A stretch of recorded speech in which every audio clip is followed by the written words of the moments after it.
Queridos, hoje nós estamos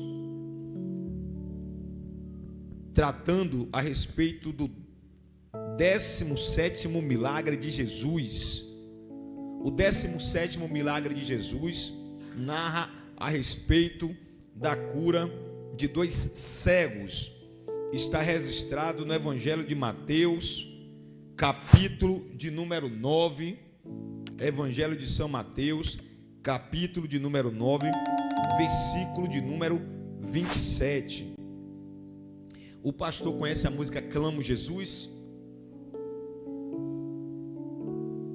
Vamos finalizar o culto com a música Clamo Jesus. Diga glória a Deus.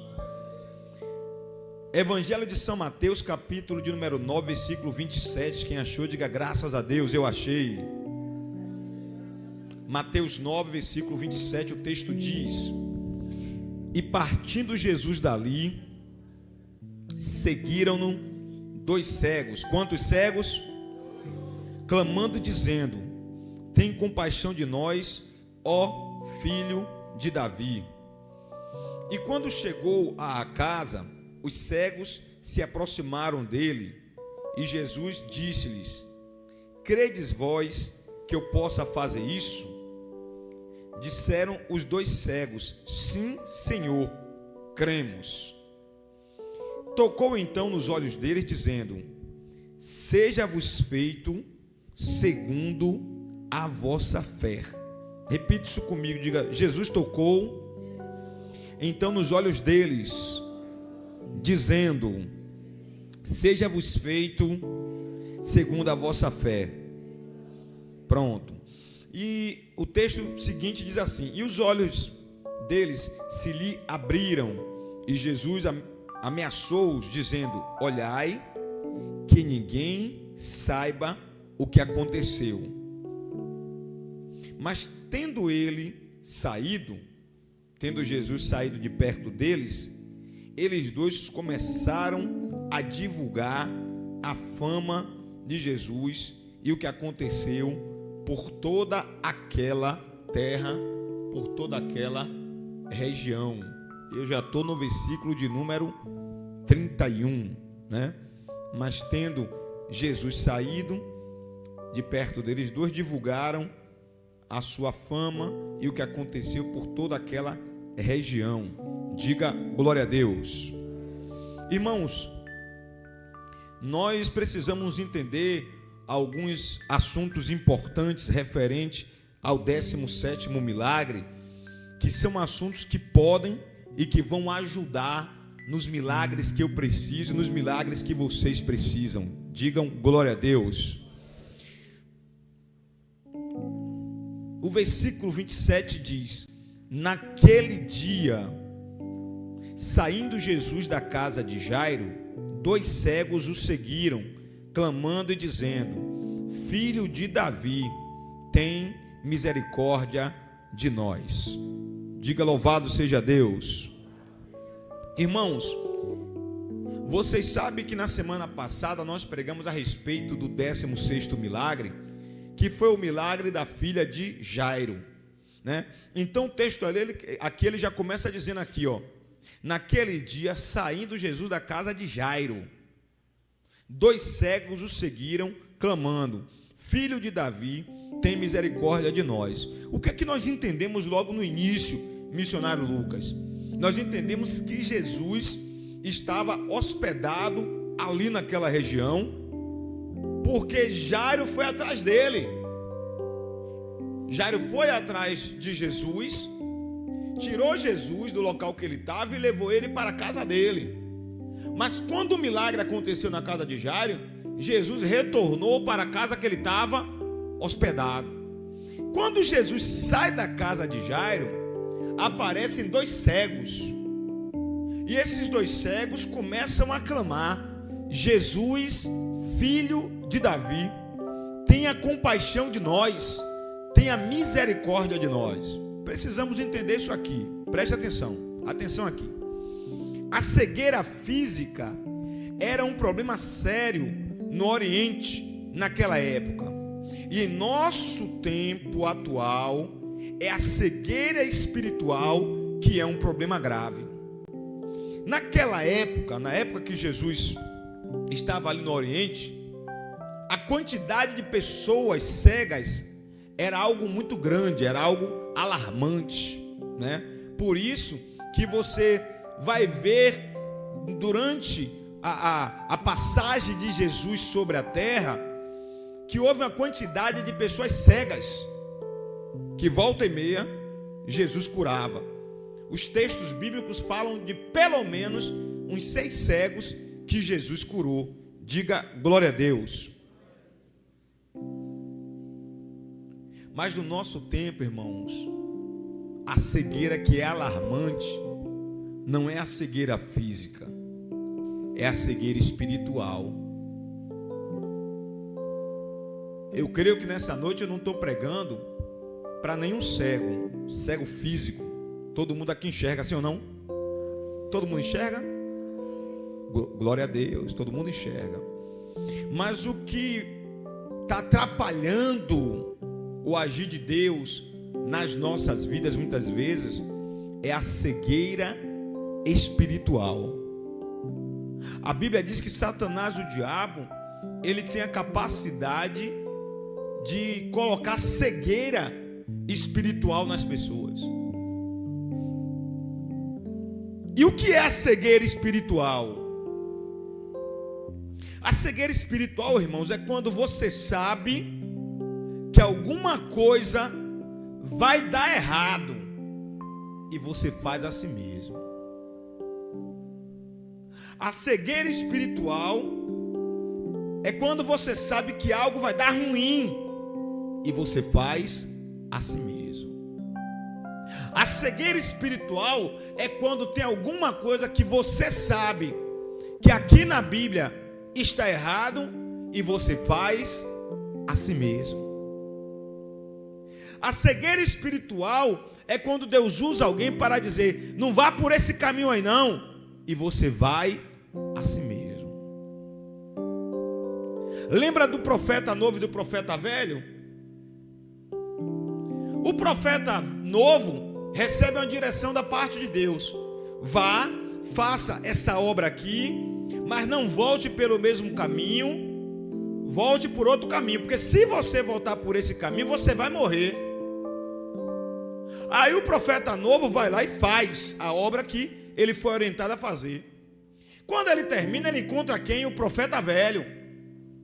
Aí o profeta velho diz: vamos voltar por aqui.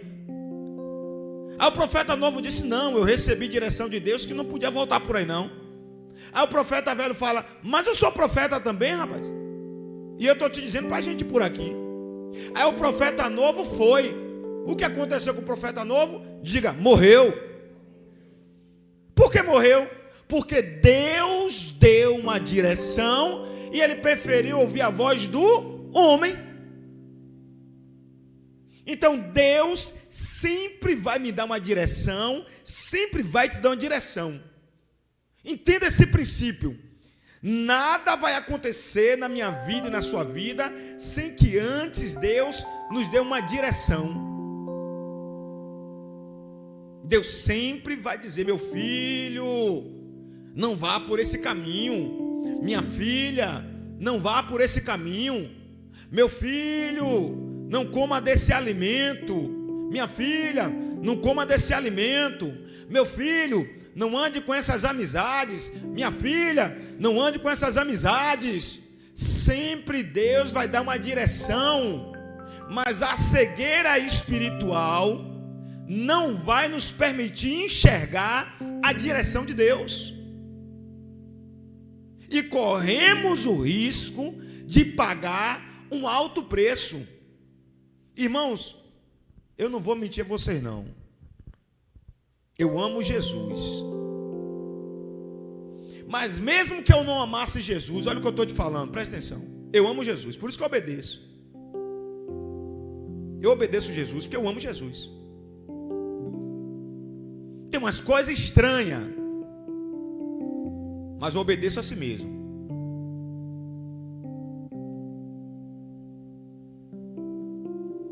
Ame quem te persegue. Eu não tenho vontade de amar quem me persegue, mas Jesus mandou, vou fazer o quê? Diga: obedecer.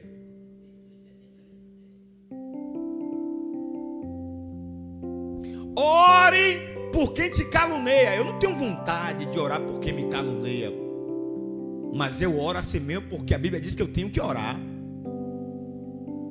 Então Jesus tem umas coisas assim, que sabe, você pensa, meu Deus, é assim mesmo? Tá bom.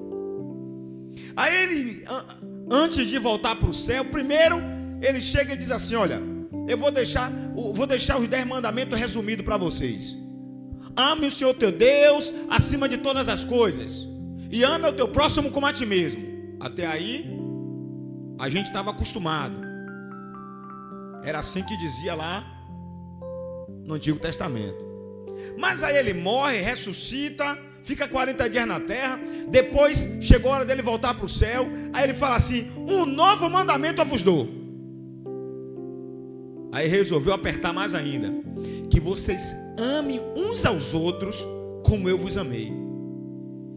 Agora ele está dizendo: você tem que amar quem te ama, amar quem te persegue, amar quem te abraça, amar quem te apunhalou pelas costas.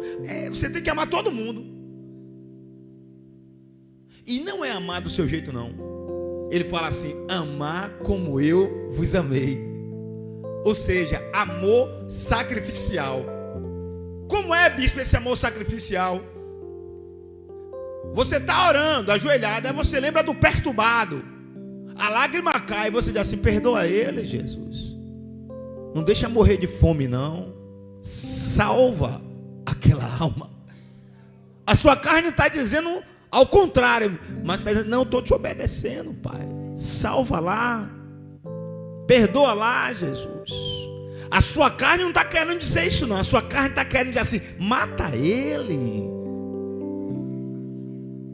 Acaba logo com isso. Eu sou teu ungido, eu sou teu filho. Eu faço a tua vontade. Não viu não, Jesus? Me feriu, me machucou. Isso é o que a nossa carne quer.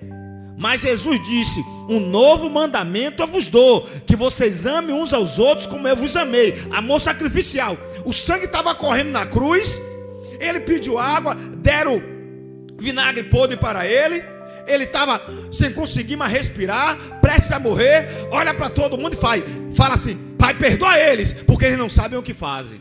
Amor sacrificial. Então tem coisas que a gente faz por obediência.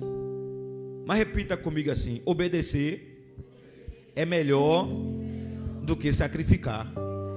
Então obedeça. É fácil obedecer? Não.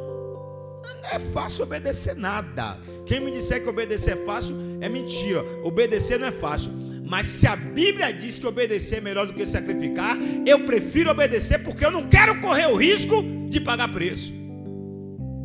Tem pessoas que parece que gostam de pagar preço. Deus me livre. Até porque, missionário, você não sabe qual é o tamanho do preço. Se for R$1 é barato. E se esse preço valer 1 milhão? Tem preço, irmão, que você paga por uma desobediência, que quando é uma semana depois, aquele preço ali que você pagou desaparece. Mas tem preço que a gente paga por desobediência, que fica marcado na nossa carne pro resto da vida. Então, na dúvida, como eu não sei se o preço que eu vou pagar é algo básico ou se é algo que vai me deixar marcado a vida toda, eu prefiro não pagar preço nenhum. E como é que eu não vou pagar preço? Receita básica: obedecendo a voz de Deus. E como é que obedece a voz de Deus? Ame, perdoe. Perdoar é fácil, bispo? Não. Perdoar é uma luta na alma.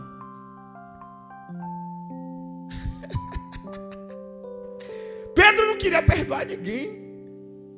Aí foi cheio de argumento para cima de Jesus. Aí Jesus disse assim: vamos fazer o seguinte, você perdoa por dia 7 vezes 70. Todo dia. Ou 70 vezes 7. Por dia. Isso dá quanto por dia? Perdoar quantas vezes? 490? É isso? Então Deus está dizendo o seguinte: por dia você tem que perdoar uma média de 490 vezes. 490 vezes. Essa pessoa que te machucou não chegou a 400 ainda não. Não chegou a 400 não. Só que Jesus estava falando de um dia. Se a gente for para 10 dias, isso já aumenta para 4.900. 4.900 perdão, pastor. Se a gente for para 30 dias, vai para quase 15.000 perdão, né? E aí, já perdoou quantas vezes hoje? Já perdoou quantas vezes agora? O mês de abril está acabando, viu? Hoje é o último dia do mês de abril. Você já perdoou quem te machucou no mês de abril? Não deixe passar para maio não, viu? E depois não diga que Deus não falou com você não, que Deus está falando com você e comigo hoje. Perdoe logo em nome de Jesus.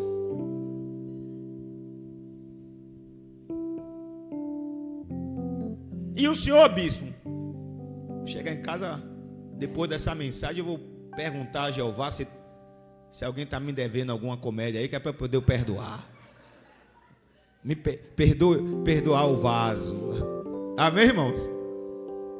Vejam que os dois cegos reconheceram Jesus como sendo o filho de Davi. A expressão filho de Davi era um modo popular de se dirigir a Jesus como sendo o Messias, pois era de conhecimento de todos que o Messias prometido seria um descendente de Davi, conforme está em Isaías capítulo 9, versículo 7. Então, no versículo de número 27, a gente já aprende logo que precisamos buscar de Deus o quê? Visão espiritual, discernimento espiritual, para que toda a cegueira espiritual venha cair por terra em nome de Jesus. Irmãos, não permitam o inimigo destruir a vida de vocês, destruir o futuro de vocês, destruir a história de vocês. Às vezes vale a pena deixar o orgulho de lado para ter paz. Minha mãe pagou um preço terrível por causa do orgulho. Pagou um preço terrível. Não sei nem se eu devia estar falando assim abertamente, mas minha mãe é crente, tem 76 anos, crentona.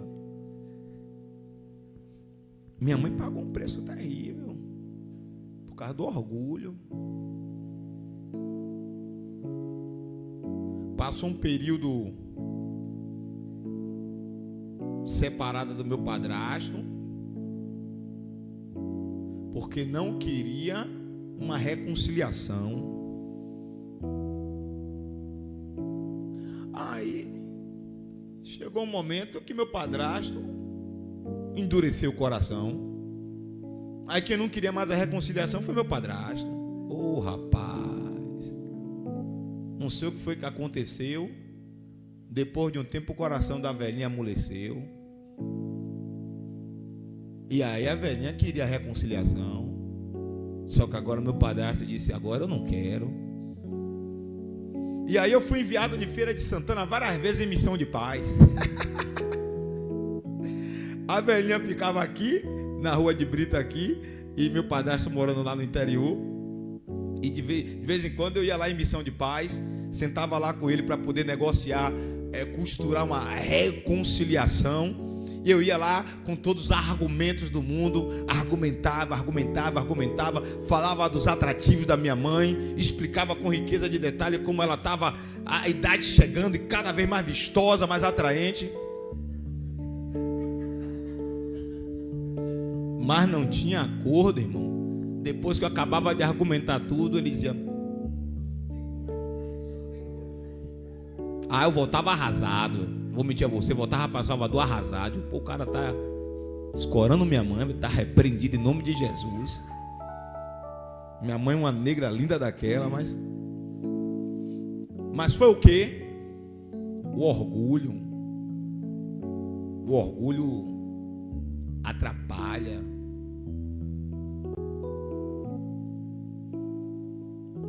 perdoa, resolve esse negócio, porque chega uma hora que o diabo entra pelo meio, endurece tudo, aí piora a situação. Aí embananou a vida dela toda, embananou a vida dele toda.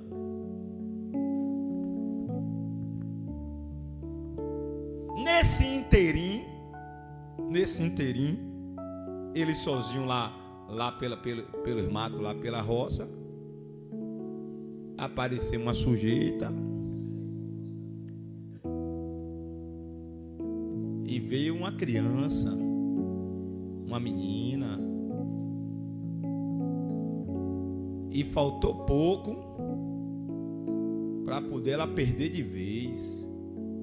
Mas aí Deus teve misericórdia dela. Quando ela fez 60 anos, pelo menos não morreu sem ninguém, né? Mas quando fez 60 anos, diga glória a Deus, o rapaz amoleceu o coração e resolveu ter uma reconciliação. E estão casados até hoje, já tem 16 anos de casado, diga glória a Deus. Mas poderia ter mais, se não fosse o quê? O orgulho e a falta de perdão, não é? Então, em nome de Jesus, Deus está falando comigo e com você nessa noite. Perdoe, se reconcilie, deixe o orgulho de lado, abra a sua visão espiritual. O diabo quer matar seu futuro, sua vida, a sua história, a sua família. Irmãos, hoje eu estava falando com alguém a respeito da palestra de casais, do curso de casais, que vai começar no dia 8 de maio, toda quinta-feira. A gente está falando disso com frequência, que o curso de casais é grátis, né? São 12 quinta-feira, 12 encontros, 12. Para abrir a turma eu preciso de 5 casais, 5. No máximo, no mínimo 5, no máximo 15. Se eu não conseguir 5 casais, aí eu tenho que esperar para o próximo ano, para a turma do ano que vem. Então eu preciso de 5. Até agora eu só tenho 2 casais. Está pensando que essa falta de casais é porque todo mundo está vivendo topper? Não, é por causa do orgulho. O Satanás bota o orgulho, aí um não baixa a guarda, o outro também não baixa a guarda. Entende? E assim, não venha ninguém para cá me dizer que todo mundo é dono da verdade, que todo mundo sabe de tudo, não, que ninguém sabe de tudo, não. Todo mundo está aqui para aprender um com o outro, sim ou não? Sim, todo mundo está aqui para aprender um com o outro. Amém? Então, irmãos, eu peço a vocês que orem pelo assunto família, casal, casamento, filhos, porque Satanás, o diabo, ele luta para desestruturar as famílias, porque desestruturando as famílias, ele termina desestruturando a sociedade, consequentemente vai desestruturando a igreja e assim sucessivamente. É Deus lutando para solidificar a família e o diabo lutando para destruir as famílias. Mas está repreendido em nome de Jesus. Versículo de número 28 diz assim: entrando ele em uma casa onde estava hospedado, os cegos se aproximaram e Jesus então lhes perguntou: vocês creem que eu sou capaz de fazer isso? Os 2 cegos responderam: sim, Senhor, cremos. Diga glória a Deus. Importante isso aqui, ó, irmãos, presta atenção, ó. Os 2 cegos decidiram seguir Jesus onde Jesus fosse naquele dia, e certamente tiveram ajuda de outras pessoas até chegar na casa que Jesus estava hospedado. Sabe o que é isso aqui? Perseverança. Eles eram o quê, irmão? Aqueles dois homens, eles eram o quê? Cegos. Jesus saiu da casa de quem? De Jairo. Alguém falou com aquele cego. Jesus curou, acabou de curar a filha de Jairo. Saiu da casa de Jairo. Está indo para onde? Está indo para a casa lá que ele estava hospedado. Aonde é? Não sei. São quantos metros? Também não sei. São quantos quilômetros? Também não sei. Os dois cegos devem ter dito para alguém: rapaz, leva a gente lá, ajuda a gente a chegar lá. E Jesus, o que me chama a atenção, gente, é que Jesus sai da casa de Jairo e vai andando. Vai andando. E os dois cegos atrás. Jesus, filho de Davi, tem misericórdia de nós. Jesus, filho de Davi, tem misericórdia de nós. E Jesus, ó, bem pleno, seguindo para a casa dele. Jesus só parou para conversar com eles depois que chegou na casa. Aqui, ó, tá bem claro aí, ó, no versículo aí. Cadê? Que versículo foi que eu parei? Me ajuda aí, me ajuda a pregar. 28. Entrando ele na casa que estava hospedado, os cegos se aproximaram da casa e Jesus então lhes perguntou: vocês creem que eu sou capaz de fazer isso? Os dois cegos responderam: sim, cremos. Diga glória a Deus. Observe que por causa da pronta resposta deles, dos dois cegos, eles disseram logo, imediatamente: sim, Senhor, cremos. Jesus decidiu honrar a fé daqueles dois homens. Foi essa a confissão deles que liberou o poder para a cura naquele momento. E assim Jesus ressaltou a visão deles, restaurou a visão deles. Vejam que Jesus não respondeu imediatamente aos apelos dos dois cegos, mas esperou que eles demonstrassem realmente algum tipo de fé sólida e sincera. Percebe esse princípio aqui? Jesus sabia que tinha dois cegos atrás dele. Jesus sabia que tinha dois cegos clamando pelo milagre. Mas Jesus queria saber a dimensão da necessidade deles. Jesus queria saber o tamanho da fé deles. Jesus queria saber o tamanho da perseverança deles. Diga glória a Deus. Pois nem todos que afirmam que precisa de ajuda realmente crê que Deus pode ajudá-los. Jesus pode ter esperado e questionado esses dois homens apenas para assim aumentar a fé deles. Nem todo mundo, irmãos, que diz que precisa de ajuda mesmo. Como assim, bispo? Nem todo mundo que precisa de ajuda mesmo. Irmãos, quem precisa da ajuda de Deus obedece à voz de Deus, sim ou não? Sim.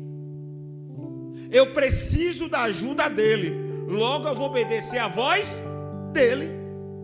Mas se eu digo que eu preciso da ajuda dele e eu não obedeço à voz dele, eu estou dizendo que quero ajuda, mas na verdade eu não quero.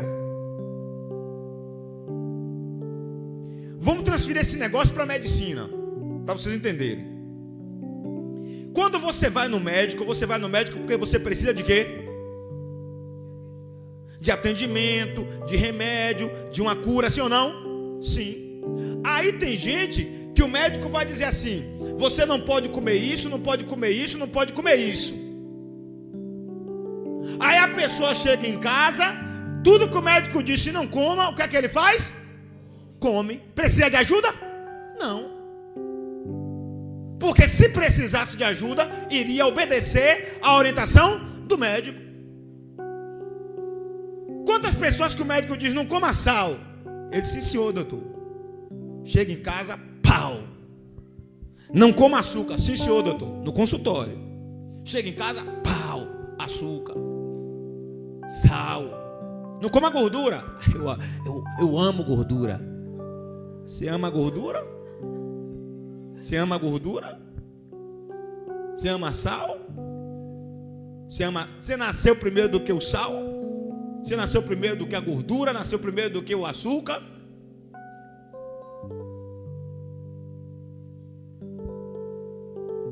A mesma coisa no mundo espiritual. Tem gente que Jesus está dizendo, não faça assim, que é a cura. Aí Jesus diz assim, mas você tem que proceder assim. Faz de outra maneira. Faz de outro jeito. Quer cura? Não quer.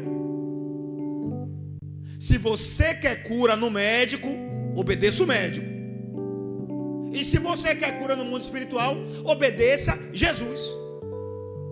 Diga amém. Eu não quero nem saber de esperar para ver. Tem gente que fala, quem espera para ver, vê, mas eu não vou ver nada, irmão. Minha perna estava aqui, ó, inchando. Minha perna essa daqui estava inchando, inchava todinha. No ano novo eu calçava esse sapato aqui, foi uma labuta. Que o pé estava desse tamanho aqui, parecendo o pé do Incrível Hulk. Aí um amigo disse, rapaz, tome chá de pau-tenente. Uma erva chamada pau-tenente.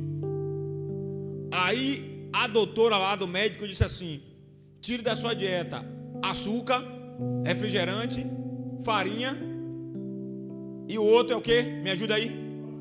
Pão. Eu disse, é fácil. Nunca mais comi pão.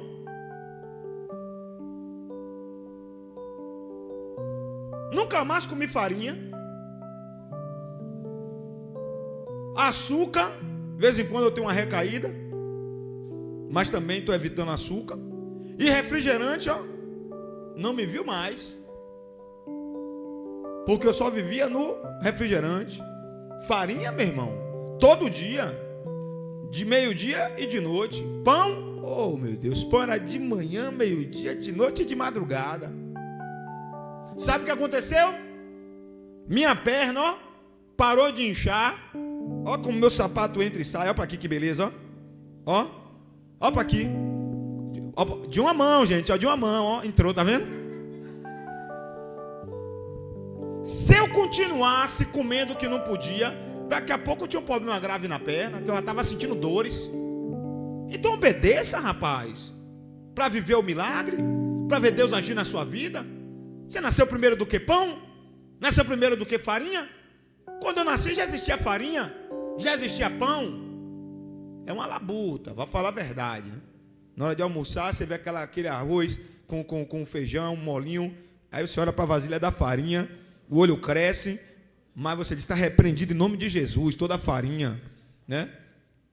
Aí você fica comendo aquele biscoito, creme crack todo dia.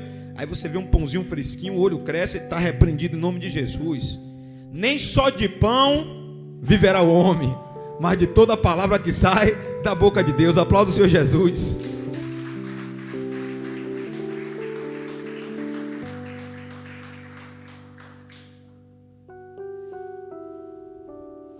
Por favor, guarde isso aqui, ó, irmãos. Guarde isso aqui, ó.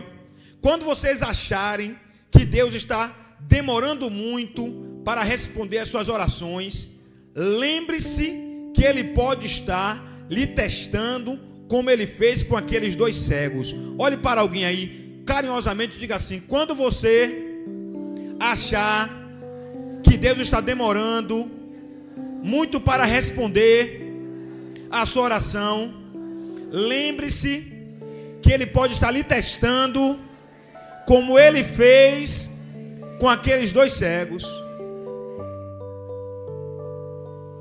Ele ia curar os dois, Jesus ia curar os dois cegos, mas antes de curar, primeiro Ele testou a fé deles. Jesus, filho de Davi, tenha misericórdia de mim. E Jesus andando. Eu acho que quem estava levando o cego, eu acho que o cego era cego, né? Eu acho que quem estava levando o cego perguntava assim, aí parou, e a pessoa que estava levando dizia assim: rapaz, parou nada. Está seguindo aí. Em que direção? Está andando aí, lá na frente. Você está gritando, ele está andando. Eu já estou querendo até parar. Aí eu imagino que o cego deve ter dito assim: não pare não, pelo amor de Deus. Me leve, aonde ele for você me leve. E por causa da perseverança dos dois cegos, o milagre aconteceu. O milagre vai acontecer na sua vida também. Seja perseverante. Confie, acredite, não desista. Eu sempre digo aqui, se você não conseguir chegar lá correndo, chegue se arrastando, mas não desista. Vá em frente. Diga glória a Deus. Você realmente quer a ajuda de Deus? Você crê que Deus pode realmente ajudá-lo? Então persevere um pouco mais. Persevere um pouco. Segura na mão de alguém carinhosamente, diga assim: persevere um pouco mais. Diga: o milagre está chegando. Persevere um pouco mais. Irmãos, notem que esses dois cegos, o tempo está acabando. Vamos voar aqui. A banda está pronta? Vamos lá. Notem que esses dois cegos eram persistentes e foram diretamente para a casa onde Jesus estava hospedado. Naquela fase da vida deles, os dois sabiam que somente Jesus poderia curá-los. Por isso não permitiram que algo os impedisse de encontrar com Jesus. Essa é a verdadeira fé em ação. Diga glória a Deus. Irmãos, percebam isso. Chegou uma fase da vida daqueles dois cegos que eles perceberam o seguinte: se Jesus não fizer, ninguém pode fazer. Só quem pode me ajudar agora é Jesus. Eu estou na mão de Jesus. Como eles perceberam isso, eles botaram dentro da mente e dentro do coração: aconteça o que acontecer, eu vou até o final. Aconteça o que acontecer, aonde ele for, eu vou atrás dele. Até porque quem precisava do milagre eram os dois cegos, sim ou não? Jesus era aquele que poderia operar o milagre. Verso de número 29. Estamos caminhando para o final, até o verso 31. E Jesus, tocando nos olhos dele, disse: que lhe sejam feitos segundo a fé que você tem. Irmãos, vamos fazer um ato profético? Segure na mão de alguém aí. Olhe para essa pessoa e repita essa frase aqui de Jesus: que lhe seja feito segundo a fé que você tem. Fala de novo: que lhe seja feito segundo a fé que você tem. Diga amém. Tome posse, aplauda Jesus.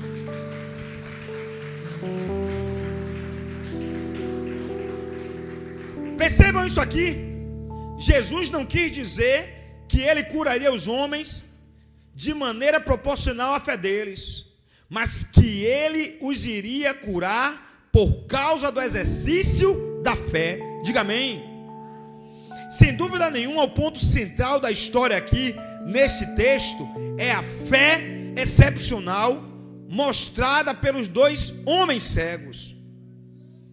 Este é um dos casos na Bíblia em que a cura é condicionada totalmente à fé e à confiança das pessoas que foram curadas.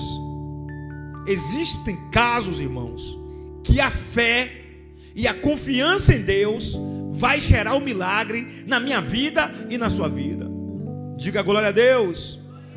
Para encerrar, e a visão deles, verso 30, e a visão deles foi restaurada. Diga amém. Diga assim para alguém: você vai ser restaurado também.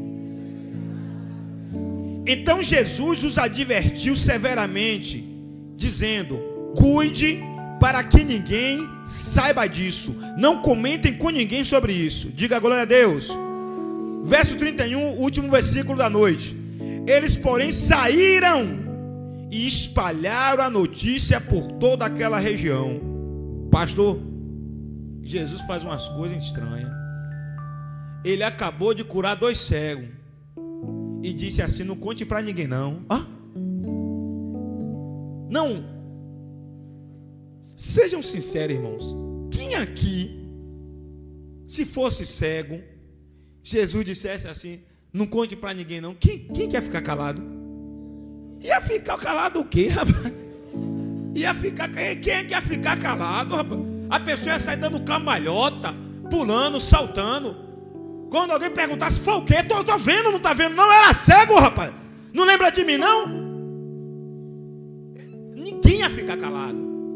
Mas Jesus faz umas coisas que a gente tem que obedecer. Mas aquele rapaz, os dois rapazes não obedeceram, não. Venha comigo. Aprenda isso aqui, ó. Jesus advertiu aos cegos que se mantivessem em silêncio sobre a cura, porque não queria ser conhecido apenas como alguém que fazia milagres. Diga glória a Deus. Entendam isso, por favor, igreja. Entendam isso, por favor. Jesus curava as enfermidades físicas porque tinha compaixão do povo. Aprendam isso. Jesus curava as enfermidades físicas porque ele tinha compaixão do povo. Mas ele realmente queria operar cura espiritual, cura na alma, em um mundo doente por causa do pecado. Além do mais, seu foco era a salvação das almas e a vida eterna. Aplauda o Senhor Jesus.